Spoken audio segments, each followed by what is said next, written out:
All right, boys and girls. I hope we're all enjoying a plague-free environment. Today will be a quick day on quadratic and absolute value. You spent multiple days and weeks going over this stuff in Algebra 1 and Algebra 2, and probably even a little bit of geometry. And we're going to spend like a day on it. So I have the parent function here drawn to the right, 0, 0, 1, 1, 2, 4, 3, 9.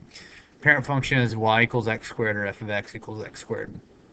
We also have two different formulas that we associate with quadratic. That's standard and vertex. So standard is anytime you have the three pieces. Usually we see standard when we're factoring.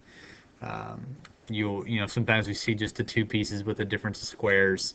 But anyway, that's standard form when you have the x squared, then the bx, and then the number last.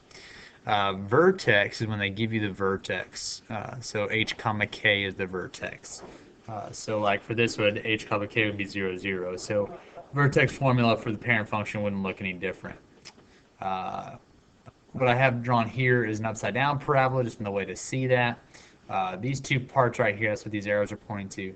These 2 points right there where they cross the x-axis, we call those roots, 0 solutions, and then obviously x-intercepts. Talking about the vertex. The vertex, if a is greater than 1, so we're talking about this a or this a, if a is greater than 1, that means it's up like a cup, so it has the vertex down at the bottom, so it's a minimum. If a is less than 0, so being negative, that means it's down like a frown, the vertex is the top, that's the maximum. And so you've been over all the transformation rules. I'm going to talk about those here in a little bit, but the H controls whether going left to right for the vertex, K, up or down, all that stuff. A, and I'll hit that in a second, but if A is a fraction, it becomes wider. It's a vertical compression. And if A is a large number, large being relative as far as more than a fraction, 1, 2, 5, 10, or whatever, it becomes a vertical stretch, so it's longer. So that's quadratics. We also have absolute value. It's the v. It's a piecewise function of two linears stuck together, one having a negative slope, the other one have a positive slope. This is absolute value of x. Same idea with quadratics. The b and the c control right, left, up, and down. The a wide or narrow. I got an example here, x minus 5 plus 3, so that means it goes to the right 5, up 3. And the last thing for transformations, anything between 0 and 1, we're talking about the absolute value there. So if even if it's negative 1/2, that means it's wide. The negative just means it's flipped upside down. And same thing if it's 5, then or negative 5 for the coefficient, that means it's flipped upside down and it's quite narrow. It's a vertical stretch. Okay, did a couple problems off the homework, and that was pretty much it. It was a quick day, like I said. So number 1 says to use in our own words. So the first thing that we mentioned today is that it was a vertical shift up 10. So I'm going to say vertical shift up 10 units, and that is because of the plus 10. Next one is a horizontal shift left 16.